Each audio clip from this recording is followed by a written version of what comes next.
Hello everyone, welcome to my YouTube channel. तो आज हम करेंगे न आंकड़े का प्रयोग और कल किए थे अभ्यास 27 और कुछ शब्द चिन्ह। तो अगर पुराना वीडियो नहीं देखा है तो चैनल में जाके देख सकते हैं। और वीडियो शुरू करने से पहले अगर वीडियो अच्छी लगे तो मेरी चैनल को सब्सक्राइब जरूर करें ताकि आगे आने वाला नोटिफिकेशन आपको मिल सके और आगे मैं आप लोगों के लिए ऐसे ही वीडियो बनाते रहूं। तो चलिए शुरू करते हैं न आंकड़े का प्रयोग। तो जैसा कि मैं आपको पहले भी बताई थी, ये क व्यंजन है। इसके आखिरी में ऊपर की तरफ अगर आंकड़ा लगाएंगे तो ये त का आंकड़ा हो जाएगा, और अगर ये नीचे की तरफ लगाएंगे तो ये न का आंकड़ा हो जाएगा। और अगर इसको शुरू सामने की तरफ लगाएंगे, दाएं से बाएं की तरफ ऊपर से, तो ये ल का आंकड़ा हो जाएगा। और अगर सामने की तरफ से नीचे से लगाएंगे तो ये र का आंकड़ा हो जाएगा। ठीक, तो त आंकड़ा हम सीख चुके। आज सीखेंगे न आंकड़ा। तो जिस तरह किसी व्यंजन में बाएं से दाएं की तरफ का घुमावदार आंकड़ा लगाने से त आंकड़ा बनता है, उसी तरह यदि दाएं से बाएं की तरफ घुमावदार एक छोटा सा आंकड़ा लगाएंगे व्यंजन की सरल रेखा के अंत में, तो ये न का आंकड़ा बनता है। जैसे कि पन कैसे लिखते थे हम पहले, ये प और ये न, इसको पूरा बनाते थे। अब कैसे लिखेंगे, ये प व्यंजन बनाएंगे, फिर ये दाएं से बाएं की तरफ ये आंकड़ा लगाएंगे तो ये हो जाएगा न का आंकड़ा।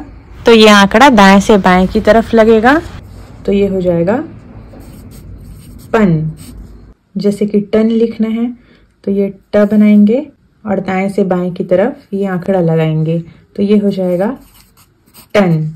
जैसे कि रन लिखना है तो ये र बनाएंगे और ये ड़ का डैश लगाते हैं, बिल्कुल सीधा लगाते हैं, लेकिन न आंकड़े को बाएं की तरफ ये आंकड़ा को लगाएंगे तो ये हो जाएगा रन। जैसे कि खन लिखना है तो ये ख बनाएं और ये अंत में न आंकड़ा लगा दिए तो ये हो जाएगा खन। और अगर खत लिखना होगा तो ये ख बना के व्यंजन के आखिरी में ऊपर की तरफ ये त का आंकड़ा लगेगा तो ये हो जाएगा खत। और अगर खन लिखना होगा तो ये दाएं से बाएं की तरफ व्यंजन के आखिरी में लगेगा। तो इतना ही फर्क है त आंकड़े और न आंकड़े में। त आंकड़ा बाएं से दाएं की तरफ लिखाता है और न आंकड़ा दाएं से बाएं की तरफ लिखाता है। जैसे कि चन लिखना है तो ये च व्यंजन बना के ये न का आंकड़ा यहाँ लगा देने से ये हो जाएगा चन।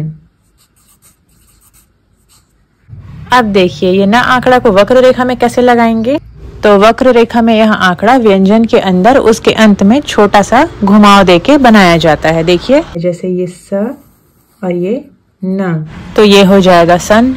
तो इसको इसमें पूरा नहीं मिलाना है, ये अगर पूरा मिला देंगे तो ये स का वृत्त हो जाएगा, इसलिए ये स करेंगे और अंत में इसको ऐसे घुमा देंगे तो ये हो जाएगा सन। तो ये न और त के आंकड़े में केवल इतना ही फर्क होता है कि त आंकड़े में वक्र रेखा में यहाँ अंत में एक डैश लगा देते हैं और ये न आंकड़े में नहीं लगाते हैं। जैसे ये सत है और ये सन है। तो इतना आपको समझ में आ गया होगा। जैसे कि ये द और ये न, ये हो जाएगा दन। जैसे कि ये ल और ये अंत में न आंकड़ा तो ये हो जाएगा लन। जैसे हमें धत लिखना है तो कैसे लिखेंगे, ये ध बना के ये त का आंकड़ा लगा के डैश निकाल देंगे। तो वक्र रेखा में तब जब भी त आएगा तो वहां पे हम डैश निकालेंगे और न आएगा तो उसको न ही लिखेंगे। जैसे धन लिखना होगा तो ये ध करेंगे और ये न का आंकड़ा लगा देंगे तो ये हो जाएगा धन। अब देखिए त व्यंजन के समान क्रिया के अंत में इस आंकड़े का उच्चारण ना, ने या नी होता है। जैसे कि त व्यंजन में था करता, करते, करती। जैसे कि रखना लिखना होगा तो ये र बनाएंगे, ये ख बनाएंगे और ये न का आंकड़ा लगा देंगे तो ये रखना भी हो जाएगा, रखने भी हो जाएगा और रखनी भी हो जाएगा। जैसे लड़ना लिखना होगा तो ये ल बनाएंगे, ये नीचे आने वाला लड़ा बनाएंगे और ये न का आंकड़ा लगा देंगे और ड़ को काट देंगे तो ये लड़ना, लड़ने और लड़नी तीनों होगा।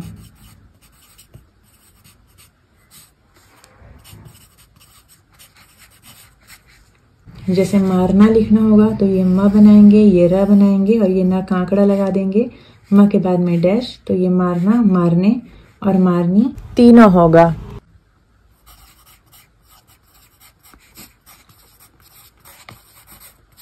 जैसे रोना लिखना होगा तो ये र और ये न, फिर र के दूसरे स्थान में डैश, तो ये रोना, रोने और रोनी तीनों हो जाएगा क्योंकि क्रिया है।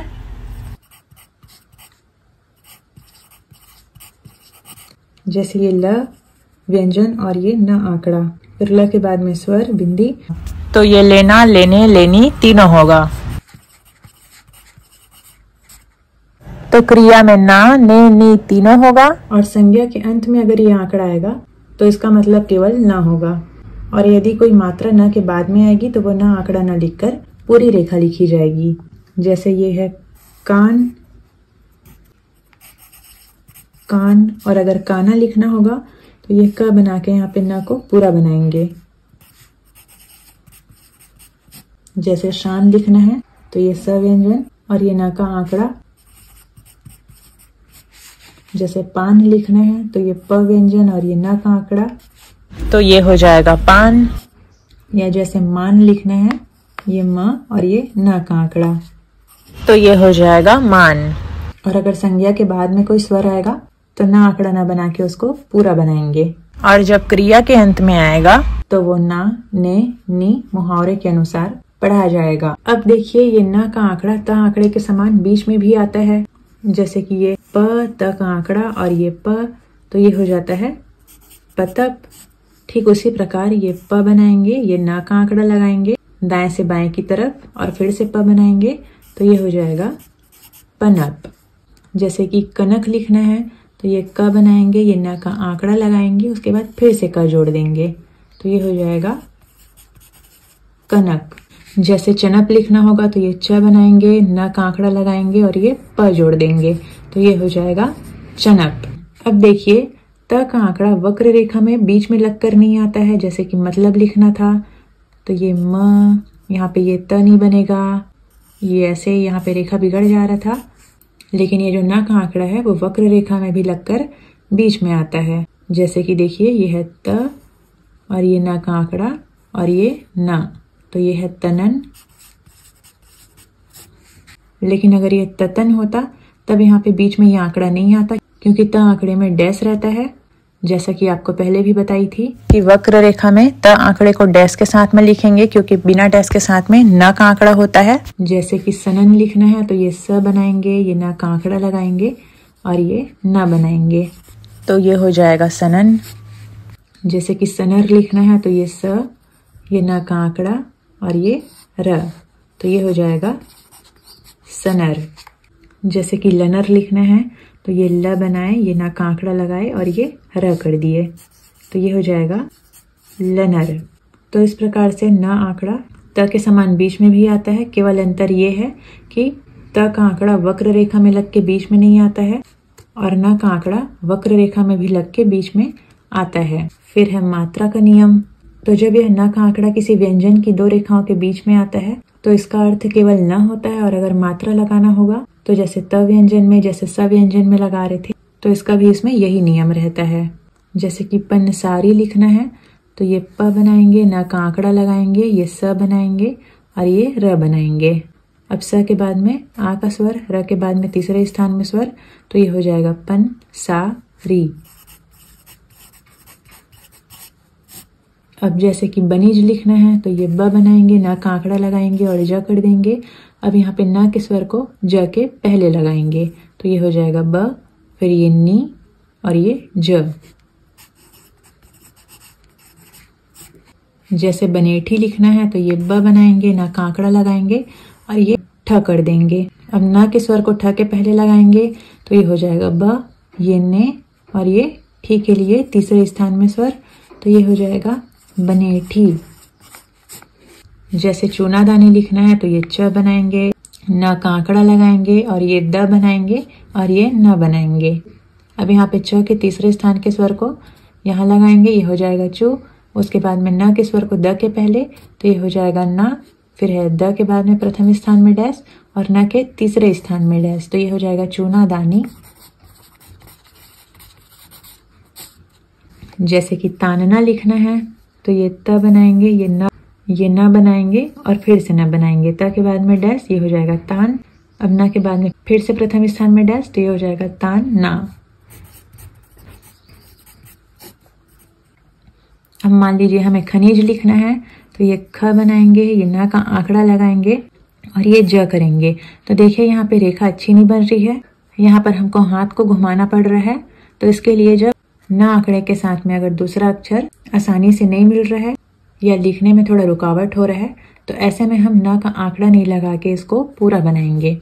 जैसे कि ख और ये न और ये ज।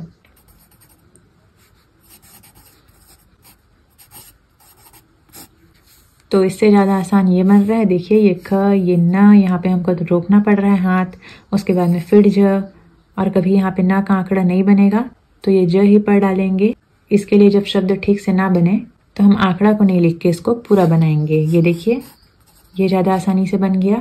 जैसे कि एक और शब्द देखते हैं, पानदान। तो ये प, ये न का आंकड़ा और ये द और फिर से न का आंकड़ा।